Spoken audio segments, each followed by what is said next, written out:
कौशिक और आप देख रहे हैं महाबहस। करेंगे शुरुआत, लेकिन उससे पहले नजर डालते हैं आज के पॉलिटिकल पंच पर। ये युद्ध लंबा खींचा तो प्रभावित तो हर व्यक्ति होगा। हमें मानसिक रूप से उसके लिए तैयार होना होगा। अफवाहों पे ध्यान नहीं देना होगा। एक कचौड़ी, एक समोसा, अब गैस पे ना रहा भरोसा। अभी गैस का सवाल बड़ा है। एलपीजी, लापता गैस, ये बड़ा सवाल है। गैस की स्थिति जो है, हमारे प्रधानमंत्री जी को बधाई देना चाहिए कि वर्तमान में वो 41 देशों से हर तरीके की जहां जहां से जरा सा भी संभावना है वहां से गैस भी पेट्रोलियम पदार्थों को बाकायदा ले रहे हैं ताकि जनता को किसी प्रकार की परेशानी न हो। निश्चित तौर से आजम खान साहब के साथ अत्याचार अन्याय हो रहा है। उनको जेल के अंदर तखत दी गई है, दवाइयाँ नहीं खाने दे रहे हैं और पूरी तरीके से उनको बर्बाद करने पर पूरी सरकार ने पूरी जुल्म के इंतहा कर दी और हम सब लोग पूरी तरीके से इस परिवार के साथ खड़े हैं। मिडिल ईस्ट में छिड़े युद्ध की आंच अब भारत में सियासी बार पलटवार की वजह बन गई है। युद्ध के असर से गैस तेल का संकट दिखा तो सियासत भी होती दिख रही है। अखिलेश यादव ने तंज कसा कि बीजेपी ने सिर्फ जनता को लाइन में लगना ही मुहैया कराया और एलपीजी को लापता गैस बता दिया। अब सीएम योगी आदित्यनाथ ने इसे नकारात्मक राजनीति करार देते हुए कहा कि विपक्ष केवल भ्रम फैलाकर अव्यवस्था के हालात पैदा करना चाहता है। सीएम ने साफ किया कि देश के पास पर्याप्त रिजर्व है, जनता को इन अफवाहों से बचना चाहिए। पूरे माहौल के बीच सवाल ये कि संकट पर सियासत, विपक्ष की आदत, इसी पर आज की महाबहस। गेस्ट पैनल ज्वाइन कर रहा है, आपका इंट्रोडक्शन करा देते हैं। समीर सिंह जी हैं भाजपा प्रवक्ता हमारे बीच में, अशोक यादव जी समाजवादी पार्टी के प्रवक्ता, डॉक्टर सुधा मिश्रा प्रवक्ता कांग्रेस, संजीव श्रीवास्तव जी विदेश मामलों के जानकार हमारे बीच में है पैनल पर, विजय उपाध्याय जी वरिष्ठ पत्रकार। आप सभी मेहमानों का स्वागत है। चर्चा की शुरुआत करें उससे पहले महाबहस के सवालों पर नजर डालते हैं। पेट्रोल एलपीजी पर अफवाह ऑन, इसके पीछे कौन? बड़ा सवाल यह है कि आखिर एक खबर उड़ती है, लोगों के बीच में ये चर्चा चलती है कि भाई पेट्रोल खत्म होने वाला है, डीजल खत्म होने वाला है, लोग बाग अपनी गाड़ियां लेके लाइन में लग जाते हैं। इतना ही नहीं, तेल के पीपे, कनस्तर, डब्बे लेकर वहां पहुंच जाते हैं कि बस उनको पेट्रोल मिल जाए, डीजल मिल जाए। जबकि वहां पेट्रोल पंप कर्मी कह रहे हैं, अधिकारी बता रहे हैं, प्रशासन बार बार दोहरा रहा है, सरकार बार बार कह रही है कि भाई पेट्रोल डीजल की कोई कमी नहीं है, ऐसी आपाधापी मत करिए, लाइन मत लगाइए। अभी तक किसी पेट्रोल पंप के बाहर ये बोर्ड नहीं लगाया कि तेल खत्म हो गया, कल आइएगा। ना ऐसी कोई चर्चा है कितने दिन का तेल बचा है। जब प्रशासन साफ कह रहा है कि सबके लिए पर्याप्त तेल है, इस तरह आपाधापी करेंगे, लाइन लगाएंगे तो लाइनें लगी दिखेंगी और पेट्रोल मिलेगा। आपका नंबर भले ही 2 घंटे बाद आए, 4 घंटे बाद आए, क्योंकि आप लाइन में खड़े हैं जब भीड़ ज्यादा है। तो अब उससे क्या ये माहौल बनाया जा रहा है, फैलाया जा रहा है कि देखिए पेट्रोल नहीं मिल रहा लोगों को। अब भाई लाइन ही इतनी लंबी लगाओगे तो नंबर तो 2-2, 3-3 घंटे में आएगा ही ना, इतनी देर तक तो लाइन बनी दिखेगी ना। लेकिन सवाल ये है कि मिल तो सभी को रहा है ना पेट्रोल, जितने लोग लाइन में लगे हैं। अब लाइन में तो एक एक करके नंबर आएगा सबका। क्या पेट्रोल एलपीजी पर विपक्ष सियासत कर रहा है? बार बार समाजवादी पार्टी घेर रही है, बार बार कांग्रेस पार्टी घेर रही है, विपक्षी दल घेर रहे हैं सरकार को और बार बार पूछ रहे हैं कि गैस की कमी कब दूर होगी, पेट्रोल डीजल पर क्या स्थिति है। लोगों की जो लाइनें लग रही हैं उनकी तस्वीरें लोग पोस्ट कर रहे हैं और कह रहे हैं देखो कमी है तभी तो लाइन लग रही है। संकट पर सियासत, विपक्ष की आदत। तो क्या यहाँ संकट पर सियासत हो रही है, वो भी ऐसा संकट जो कि एक ग्लोबल सिनेरियो की वजह से हमारे बीच में आया है, एक जियोपॉलिटिकल सिचुएशन की वजह से आया है। कुछ देश युद्ध लड़ रहे हैं और उसका असर पूरी दुनिया में गैस, तेल सब पर पड़ रहा है, क्योंकि उसकी आपूर्ति पहले की तरह नहीं हो पा रही है। रुक रुक कर जहाज वहां से छोड़े जा रहे हैं। चलिए चर्चा की शुरुआत करते हैं। सबसे पहले अशोक यादव जी। अशोक जी, आप कचौड़ी समोसा भी याद दिला रहे हैं और ये भी कह रहे हैं कि भाई गैस पे ना भरोसा, कचौड़ी समोसा गैस पे भरोसा। सबको तो मिल रही है गैस, अब लाइनें लग रही हैं क्योंकि लोगों को लग रहा है कि भाई खत्म ना हो जाए, खत्म ना हो जाए। अब जितनी लंबी लाइन लगेगी उतनी देर में नंबर आएगा और उतनी देर लाइनें भी लगी रहेंगी, बस उसी दौरान लोग तस्वीरें खींच रहे हैं। क्या ऐसा हो रहा है? नहीं, देखिए पूरी बात जो आपने कहा, एक कचौड़ी एक समोसा, ये एलपीजी पर नहीं भरोसा, ये पूरा स्लोगन है। अच्छा, दूसरी बात यह है कि देखिए जो कस्टमर कर रहा है सरकार कर रही है, एलपीजी कस्टमर बुक कर रहा है सिलेंडर और जो सिलेंडर आने का अपने कन्वर्ट आपके ऑडियो कुछ डिस्टॉर्ट आ रहा है। कुछ नेटवर्क इशू है अशोक जी, आपकी आवाज कट कट कर आ रही है, आपको रिकनेक्ट करेंगे। लेकिन रुक कर लेते हैं, हमारे साथ सुधा जी हैं, कांग्रेस की प्रवक्ता। सुधा जी बताइए, ये जो लाइनें लग रही है उसके लिए सरकार कह रही है कि सिलेंडर आपके घर पहुंचेगा। रीबुकिंग कब कर सकते हैं? शहरों में 25 दिन और गांव में 45 दिन, वो अभी बाकी है। और जिनके पास 2 सिलेंडर हैं, 2 सिलेंडर जिन लोगों के पास है उनके लिए 35 दिन। सिलेंडर आपके घर पहुंचेगा जैसे पहले पहुंचता था। तो फिर ये लाइनें क्यों लोगों के बीच में ये चर्चा हो रही है कि भाई पेट्रोल खत्म हो रहा है, गैस खत्म हो जाएगी? देखिए आस्था जी, पूरे देश को और पूरी दुनिया को पता है कि अपने देश में हम कितना तेल रखते हैं और कितना तेल आता है और कहाँ से आता है, कैसे आता है। ये बातें हमारे आपके कहने से तो जनता देख रही है। जनता के हाथ में जो सूचना का यंत्र है वो सब जानती है। अगर ऐसा आप कह रहे हैं कि विपक्ष कर रहा है, फिर तो प्रधानमंत्री मोदी जी कारण है इसके। उन्होंने सीधे कहा कि कोरोना जैसे संकट का हमने जो सामना किया था हमें करना पड़ सकता है। जब देश का प्रधानमंत्री लोगों को कह रहा है कि कोरोना वाली स्थिति यहाँ हो सकती है, जनता के बीच में शायद जो आपाधापी मची है ये प्रधानमंत्री जी के बयान से उठा हो। क्या ये नहीं हो सकता है क्या? जब हमारे देश के प्रधानमंत्री कह रहे हैं कि हमें धैर्य रखना होगा, तो जनता के बीच में शायद ये बात चली गई हो कि जब देश का प्रधानमंत्री कह रहा है कि कोरोना जैसी स्थिति आने वाली है, तो उसके बीच में कहां से धैर्य आएगा? आस्था जी, आप लोगों को तो मोदी जी से बताना चाहिए, पूछना चाहिए कि मोदी जी आपने क्यों ऐसा कह दिया? आपको नहीं बोलना चाहिए था। आपने बोला, लोग लाइनों में खड़े हो गए। कितना आसान है आस्था जी आम जन की बातों को इस तरह कह देना। अभी आपने देखी होगी वीडियो, शायद नहीं देखी होगी, कि एक व्यक्ति बीमार पड़ गया, लाइन में खड़ा रहा। जिसके पास नहीं होगा वही लाइन में होगा। आप, मैं, समीर भाई या बाकी पैनल के लोग नहीं जाएंगे। सिंपल सी बात। ये बहुत आसान है कि आम जन के लाइन में जब वो नोटबंदी में खड़े हुए तब भी आप लोगों ने प्रश्न खड़ा कर दिया। जनता जो कोरोना पे सड़कों पे चल रही थी उस पे प्रश्न खड़े हो गए। तो ये क्या विपक्ष करवा रहा है? इस देश की जो भी चीजें गलत हो वो विपक्ष करवा रहा है। देश की सरकार की, प्रधानमंत्री की, लोगों की कोई अपनी कोई जवाबदेही नहीं है। सबसे आसान प्रश्न आप लोगों के लिए इसलिए होता है क्योंकि आपके लिए उस उत्तर का कोई मतलब नहीं है।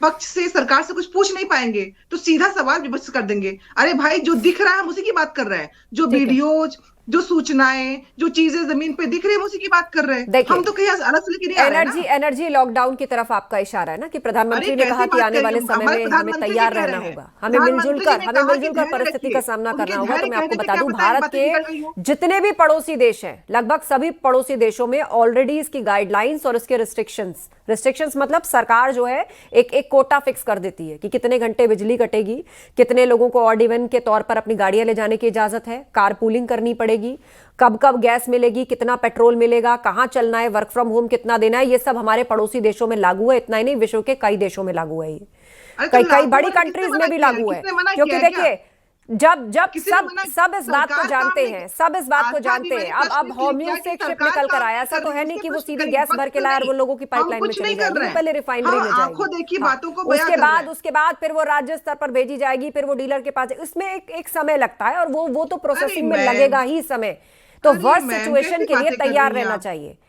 ये तो ग्लोबल लेवल पर पाबंदियां और सरकार चीजें रिस्ट्रिक्ट कर रही है ताकि एकदम से जीरो ना हो जाए, सबको थोड़ा मिलता रहे। कुछ लोग काम चलाएं, कुछ सरकार बंदोबस्त करे। लेकिन हाँ, ये सब कह रहे हैं कि भाई युद्ध तो रुकना चाहिए, क्योंकि युद्ध की वजह से विकट स्थिति आन खड़ी हुई है। और हमारे साथ विदेश मामलों के जानकार भी है संजीव श्रीवास्तव जी। संजीव जी, एग्जैक्ट क्या स्थिति है? एक तरफ डोनाल्ड ट्रंप है, वो बार बार बयान बदले जा रहे हैं। कभी कह रहे बातचीत हुई है, ईरान कह रहा है कोई बातचीत नहीं हुई है, कभी वो प्रेशर टैक्टिक्स का इस्तेमाल कर रहे हैं, कभी कुछ हो रहा है। इस बीच स्ट्रेट ऑफ हॉर्मूज से भारत के शिप आ रहे हैं। प्रधानमंत्री कह रहे हैं कि हमें कोरोना की तरह एक दूसरे का हाथ थाम के चलना है, मुश्किल वक्त की तैयारी करनी है। क्या स्थिति है वास्तविक? जी आस्था जी, देखिए, मैं आपके दर्शकों को और ऐसे सभी उपभोक्ताओं को भी जो कि कहीं न कहीं अनेक अफवाहों के घेरे में आ गए हैं, कहीं न कहीं उनके अंदर किसी तरीके की चिंता है और ऊर्जा की समस्या को लेकर के वो आशंकित हैं, मैं उन सभी को ये बताना चाहता हूँ कि ये जो वेस्ट एशिया की जो क्राइसिस है उसमें अब ऐसे क्रेडिबल जो साइंस दिख रहे हैं, हालांकि उसका ये बहुत ही अर्ली स्टेज है, कि ये जो वॉरिंग साइट्स हैं, ये युद्ध के जो करने वाले जो राष्ट्र हैं, United states of America, Israel तथा ईरान, ये अब बातचीत के संकेत देने लगे हैं। दोनों ही पक्षों की तरफ से जो बातचीत के पॉइंट्स रखे जा रहे हैं। यूनाइटेड स्टेट्स ऑफ अमेरिका ने 15 पॉइंट का एक प्रपोजल दिया है और वहीं ईरान की तरफ से भी कुछ शर्तें रखी गई हैं। देखिए, शर्तें बहुत ही अभी ज्यादा बड़ी हैं और संभव है कि दोनों ही पार्टीज को ये स्वीकार ना हो। लेकिन जो सबसे बड़ी बात इसमें है कि अब वो शर्तें रखने लगे हैं। 28 फरवरी के बाद जो कुछ लगातार जो कई दिन ऐसे बीते, कई हफ्ते बीते, जाहिर है कि उसमें शर्तों को रखने की प्रक्रिया, उसकी बात की तरफ कोई कदम नहीं बढ़ाए गए थे और ऐसा लगता था कि ये युद्ध लंबा अभी चलेगा। और ये मैं अब स्पष्ट रूप से देखता हूं कि चूंकि दोनों ही पक्षों की तरफ से जो बातचीत की शर्तें रखी जा रही हैं, उससे ये संकेत अवश्य ड्रॉ करना चाहिए कि अब दोनों पक्ष डायलॉग और डिप्लोमेसी के रास्ते पर आना चाहते हैं और वो अब चैनल ऑफ कम्युनिकेशन ओपन कर रहे हैं। ये बात एक आश्वस्त करने वाली है, एक सकारात्मक घटनाक्रम है। इसी वजह से मैं अपील करूंगा आपके बड़े सम्मानित चैनल के माध्यम से, आपके बड़े सम्मानित शो के माध्यम से आस्था जी, कि जो भोक्ताओं को, हमारे देश के नागरिकों को पैनिक मोड में आना है, अफवाहों पर ध्यान नहीं देना है और जाहिर है कि होर्डिंग इत्यादि करने की जो प्रवृत्ति जिनके अंदर है उनके खिलाफ सरकार सख्त कार्रवाई भी कर रही है।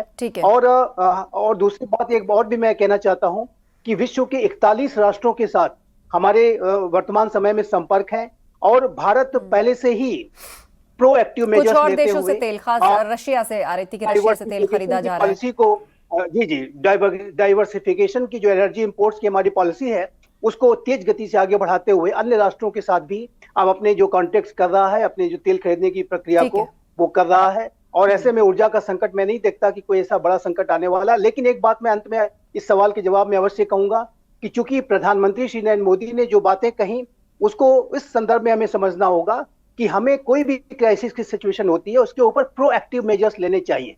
प्रोएक्टिव मेजर्स का मतलब अफवाहें फैलाना नहीं होता या पैनिक मोड में डालने का मतलब नहीं होता है।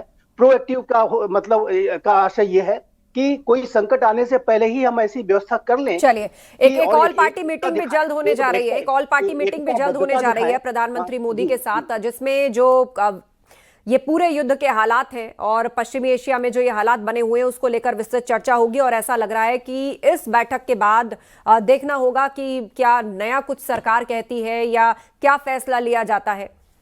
हमारे साथ अशोक यादव जी हैं, वो जुड़ गए हैं। अशोक जी, बात पूरी कीजिए। जी देखिए आस्था जी, आपने कहा जो माननीय मुख्यमंत्री जी ने कहा अफवाह फैलाई जा रही, मैं उसी पे अपनी बात कर रहा था कि जब लोगों को आराम से इजिली जो सरकार कह रही है कि लोग आराम से सिलेंडर बुक कर रहे हैं ऑनलाइन और हॉकर उनके घरों में सिलेंडर पहुंचा रहा है और लोग सरकार को बदनाम करने के लिए सिलेंडर को अपने कंधे पर रख करके जाकर के गैस एजेंसी के सामने लाइन लगा रहे हैं। ये इतना लोग मतलब पैनिक हो गए सरकार को बदनाम करने के लिए। गजब बात सरकार कर रही है। और देखिए, इसको कहते हैं कि जले पर नमक रखना। लोग परेशान हैं, एलपीजी नहीं मिल रही है और सरकार कह रही है कि अफवाह फैला रहे हैं लोग। देखिए, लाइन से छुटकारा पाने का एक तरीका है कि भाजपा भगाओ, लाइन से छुटकारा पा जाओ। जनता अब जान चुकी है कि अब की बार लाइन लगाने वाली सरकार, अब की बार लाइन लगाने वाली सरकार, लाइन लगाने सरकार से अगर छुटकारा पाना है तो भाजपा को भगाना है। ठीक है, समीर जी। आस्था जी, एक तो दो बातें कहूंगा। अभी मैंने जो देखा, समाजवादी पार्टी के प्रवक्ता और कांग्रेस की प्रवक्ता हमारी बहन सुधा जी जिस बात को कह रही थी, भारत के पास पर्याप्त भंडार है, 8 सप्ताह का भंडार भारत के पास है। और माननीय प्रधानमंत्री जी ने लोकसभा के अंदर बयान देते समय कहा था कि हमारे पास गैस और पेट्रोल की कोई कमी नहीं है, लोग पैनिक ना हो। माननीय मुख्यमंत्री जी ने इस पर बैठक की थी और उन्होंने अपने फूड कारपोरेशन विभाग को कहा था कि आपको, फूड विभाग को कहा था कि आपको इसकी मॉनिटरिंग करनी है। लेकिन जिस प्रकार से समाजवादी पार्टी और कांग्रेस के लोग भ्रम फैलाए, आज अखिलेश यादव की प्रेस कॉन्फ्रेंस हुई, उन्होंने साहब कहा कि हमने जो है मिट्टी का चूल्हा मंगा लिया है। ये कितना हास्यास्पद है आस्था जी, एक मुख्यमंत्री जो उत्तर प्रदेश का रहा हो, एसपी के लोगों के द्वारा भय और भ्रम फैलाया जा रहा है, ये कितना हास्यास्पद है। संवेदनशील विपक्ष की भूमिका की जगह पर हमें लगता है कि नकारात्मकता समाजवादी पार्टी के जेहन में भर गया और वही समाजवादी पार्टी के प्रवक्ता भी कर रहे हैं। आपने देखा होगा कि उत्तर प्रदेश के अंदर कहीं कोई संकट नहीं है। हाँ, पैनिक ना होइए। जो व्यक्ति पैनिक होके घबरा रहा है, जा रहा है, लाइन लगा रहा है, और सुधा जी लाइन की बात कर रही थी। आप याद करिए, 14 से पहले कांग्रेस पार्टी की सरकार थी, लोग रातों रात लाइन में खड़े होते थे। आज तो वैश्विक संकट है सुधा जी। आज खाड़ी देशों के युद्ध के नाते सप्लाई का चेन धीरे हुआ, फिर भी माननीय प्रधानमंत्री जी के कुशल नेतृत्व में जलडमरू मध्य मार्ग से गैस और हमारे पेट्रोल के भंडार आ रहे हैं, थोड़ा कम आ रहे हैं, इसके नाते थोड़ी कठिनाई है, लेकिन 8 सप्ताह का हमारे पास भंडार है, इस नाते कोई घबराने की जरूरत नहीं है, कोई चिंता करने की जरूरत नहीं। माननीय मुख्यमंत्री जी ने भी आज कहा। वही दूसरी तरफ समाजवादी पार्टी भगाने की बात कहती है, अरे कालाबाजारी तो बंद कर दो भैया। हापुड़ के अंदर आपके समाजवादी पार्टी के अब्दुल रहमान के घर से 55 सिलेंडर बरामद हुआ। लखनऊ के अंदर सुरेंद्र कुमार के यहां से उनके अभिनंदन गेस्ट हाउस से 88 सिलेंडर बरामद हुआ, 88 सिलेंडर। आस्था जी, ये समाजवादी पार्टी के लोग जो कालाबाजारी मतलब जमाखोरी भी हो रही है, अफवाहें भी उड़ रही हैं। सवाल ये है कि आखिर ऐसा कौन कर रहा है, जनता के बीच में पैनिक को कौन फैला रहा है, क्या ये सब कुछ जानबूझकर हो रहा है? ठीक है, मैं लौटूंगी। विजय उपाध्याय जी हमारे बीच में वरिष्ठ पत्रकार, वो इंतजार कर रहे हैं। अब विजय जी, इसमें कोई दो राय नहीं कि देश में इस पर सियासत हो रही है ना, लेकिन दूसरी तरफ आपको क्या लगता है, बार बार सरकार की ओर से आश्वासन, पेट्रोलियम मंत्रालय की ओर से आश्वासन, प्रशासन, राज्य सरकारें कह रही हैं कमी नहीं है, कमी नहीं है, फिर भी लाइनें तो दिख रही हैं। ये किस तरह की लाइनें हैं?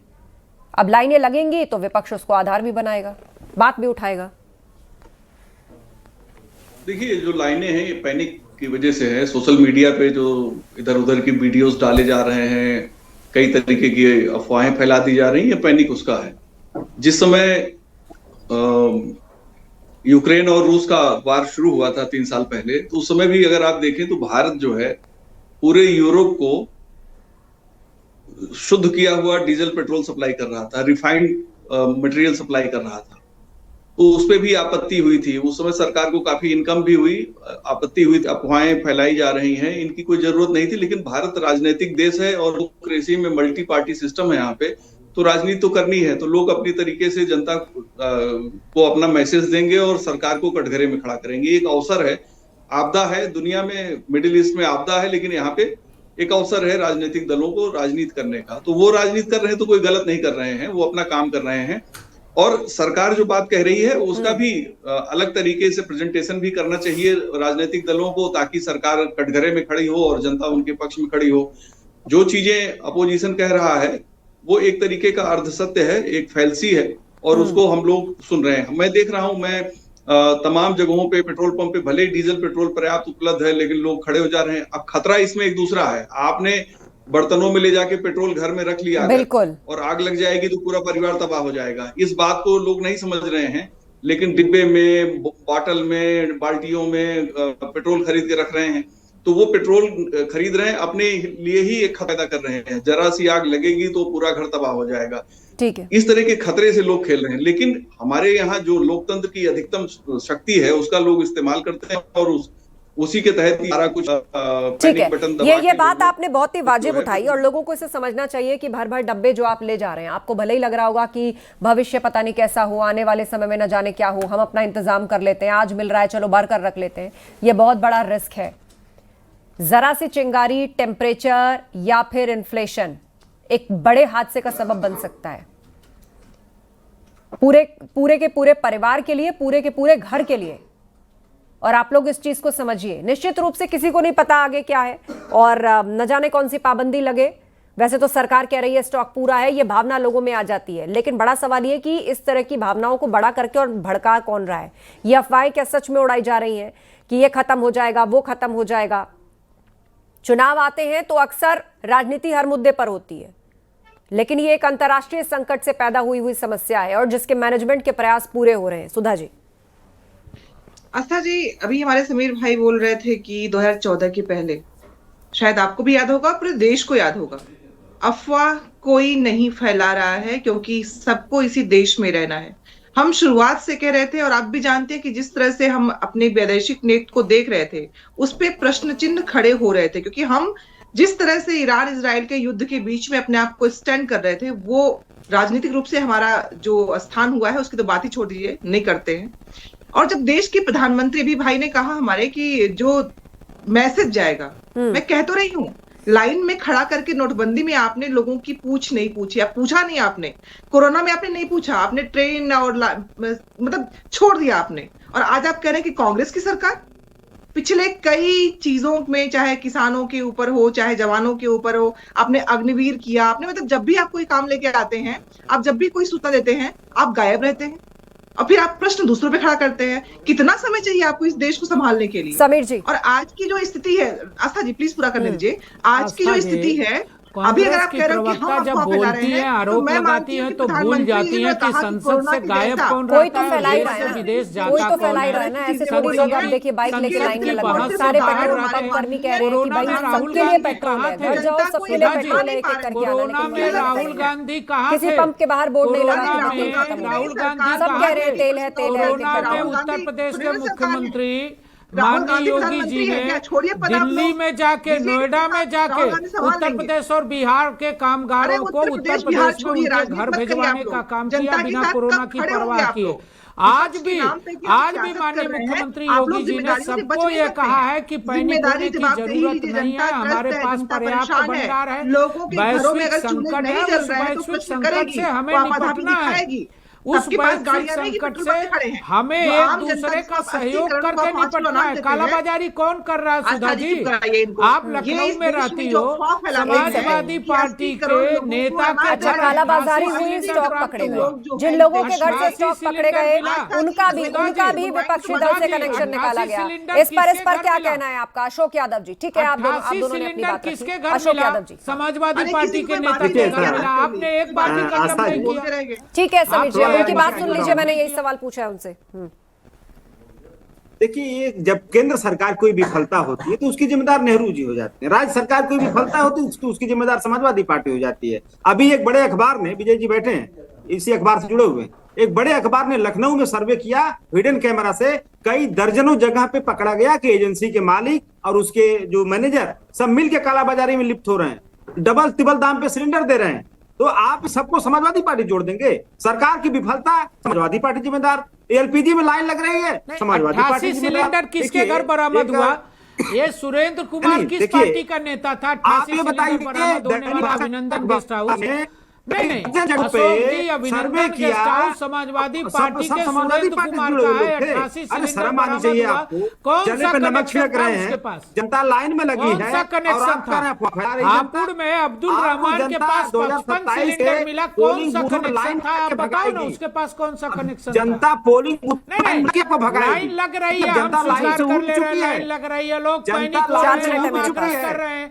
लेकिन अब्दुल रहमान और सुरेंद्र कुमार के यहाँ 55 और 88 सिलेंडर पूरे सरकार के लोग इसमें बताइए। क्या जिनका नाम लिया जा रहा है अशोक जी, उनका समाजवादी पार्टी से कोई ताल्लुक है? ये बहुत बड़ा आरोप है एक कोई विपक्षी दल कनेक्शन पर। नहीं है, कोई कनेक्शन नहीं। हमारे संबंधित जिला अध्यक्षों ने लिख के दिया पार्टी को कि जिन लोगों का नाम भाजपा ले रही है हमारे पार्टी से कोई ताल्लुकात नहीं है। अरे वो लिखित जेल हमारे जिला गए, अध्यक्षों ने दिया है। एफआईआर दर्ज भारतीय हुआ जनता है। पार्टी फर्जी अशोक जी, आपको अफवाह नहीं फैलाते हैं पता, लोग, वो जेल गए, खाली एफआईआर अफवाह दर्ज फैलाते हैं आप हुआ। लोग। आस्था जी, बस 10 सेकंड मुझे चाहिए जेल थोड़ा गए। अच्छा ठीक है, एक सेकंड मैं दोनों को एक एक करके टाइम दे रही हूँ। समीर जी आप होल्ड करिए, 10 सेकंड अशोक जी, उसके बाद 10 सेकंड समीर जी उसका जवाब देंगे। बोलिए अशोक जी। देखिए, दो बातें मैं कहूंगा। पहली बात, हमारे विजय जी ने कहा कि आपदा में अवसर, लेकिन उन्होंने कहा कि विपक्ष आपदा में अवसर नहीं, एक पार्टी सरकार आपदा में अवसर तलाश रही है। हमारे गृहिणियों को जो 14.2 केजी का एलपीजी सिलेंडर मिल रहा था, सरकार उसको 10 केजी करने जा रही है। 4.2 केजी सिलेंडर एलपीजी उसमें से कम करने जा रही है। मैनेजमेंट तो करना ही पड़ेगा ना अशोक जी, आपदा में अवसर कौन कर रहा है? मैनेजमेंट तो करना ही पड़ेगा ना, एकदम से जीरो थोड़ी कर देंगे कि आज नहीं है, गैस खत्म हो गई, धीरे धीरे कोटा कम। लेकिन उसके साथ मान रही है ना, स्वीकार कर रही है ना सरकार कि भाई हमें एक ऐसे समय के लिए तैयार रहना है, जैसे कोरोना में हमने मैनेज किया था, कोरोना में हमने एक दूसरे का साथ दिया था। वो खुलकर कह रही है कि जो लोग इंडक्शन पे जा सकते हैं, जो लोग माइक्रोवेव पर जा सकते हैं, या जो लोग किसी और अल्टरनेट मेथड्स पे जा सकते हैं, उसके इस्तेमाल के लिए की जरूरत पड़ सकती है, आप उसके लिए तैयार रहिए। कोई चीज एकदम से जीरो थोड़ी कर दी जाएगी कि आज 14 किलो है, कल से कह दे नहीं है। अब घट रहा है कोटा, सरकार भी कह रही है कि भाई तैयार रखिए। आस्था जी, एक मूवी आई थी दामिनी, उसमें एक डायलॉग था, तारीख पर तारीख। आज अगर किसान को सरकार कही थी आपकी आज दोगुनी कर देंगे, तो किसान को क्या मिल रही है? लाइन पे समीर जी, ठीक है, हमारे नौजवान समीर जी जवाब मिले लाइन पे। ठीक है अशोक जी, समय मैंने आपको 10 सेकंड दिए थे, लेकिन आपने 30 सेकंड दिए। समीर जी बोलिए। समीर जी बोलिए, आप तक आवाज पहुंच रही मेरी? लग रहा है उनको आवाज नहीं जा रही। आप तक आवाज पहुंच रही समीर जी? फोन डिस्कनेक्ट हो गया। चलिए हम लौटेंगे उनके पास। ठीक है, हम लौटेंगे उनके पास, लेकिन जल्दी से एक टिप्पणी हम ले लेते हैं। हमारे साथ विदेशी मामलों के जानकार हैं संजीव श्रीवास्तव जी। संजीव जी, एक तरफ देश में पॉलिटिक्स चल रही है, चलती रहेगी, बहुत जल्दी ऑल पार्टी मीटिंग भी होने वाली है प्रधानमंत्री के साथ, और सब लोग उसी पर नजर लगाए बैठे हैं कि क्या कोई फैसला उसके बाद होगा, क्या उसके बाद वाकई अब ये समय है कि हमें अपने लेवल पर तैयारियों की जरूरत पड़ेगी, या सरकार कहीं कोई घोषणा तो नहीं कर देगी। लगभग हमारे हर पड़ोसी देश और विश्व के कई देशों में एनर्जी लॉकडाउन की शुरुआत हो गई है और ये फेजेस में होता है। देखिए आस्था जी, जैसा कि अभी विजय जी ने कहा कि भारत लोकतंत्र है, मल्टी पार्टी सिस्टम है और एक वाइब्रेंट डेमोक्रेसी है। उसमें विपक्ष को अपनी बातें रखने का और मुद्दों को उठाने का जो पूरा अधिकार है। लेकिन इतना मैं कहने के बाद मैं अवश्य इस बात को कहना चाहता हूं, क्योंकि विपक्ष के सभी प्रमुख पार्टी के प्रवक्ता बैठे हुए हैं, तो ऐसे में विपक्ष की भी जिम्मेदारी बनती है कि जब कभी भी कोई आपदा आए तो उसमें वो राष्ट्र के हितों को ध्यान में रखते हुए इस तरीके का व्यवहार करे कि जिससे कि आम लोगों को अधिक से अधिक राहत मिले और किसी तरीके की अफवाह इत्यादि पैनिक इत्यादि की सिचुएशन। चलिए, और इस वक्त की सबसे बड़ी जरूरत यही है, और वो कहते हैं ना कि देशभक्ति, समय समय पर आप अपने देश से कितना प्रेम करते हैं, आप अपने देश के लिए कितना खड़े होते हैं। कोई ना कोई परिस्थिति ऐसी आती है कि सबके ऊपर एक ये जिम्मेदारी आ जाती है। तो इस वक्त अपने देश के प्रति सबसे बड़ी जिम्मेदारी और देशभक्ति यही है कि भाई अफवाहें ना उड़ाएं और अफवाहों पर ध्यान भी ना दें, पर हाँ सवाल पूछते रहें। स्थिति स्पष्ट होते रहनी चाहिए, सबको पता चलना चाहिए कि मुसीबत अभी और कितनी दूर है या कितनी पास आ चुकी है। धन्यवाद आप सभी का इस चर्चा में शामिल होने के लिए। तो खबर आ रही है लखनऊ से, अफवाहों पर यूपी सरकार ने संज्ञान लिया है। यूपी में पेट्रोल डीजल की कमी नहीं, एक बार फिर से स्पष्ट किया है यूपी सरकार ने। यूपी में पेट्रोल डीजल का पर्याप्त स्टॉक मौजूद है। पेट्रोल डीजल के लिए पैनिक माहौल ना बनाएं, अफवाह फैलाने वालों पर सख्त एक्शन होगा। पेट्रोल डीजल की समय पर आपूर्ति की जाएगी। और इसी के साथ महाबहस में इतना ही। खबरें जा रही हैं, जुड़े रहिए हमारे साथ।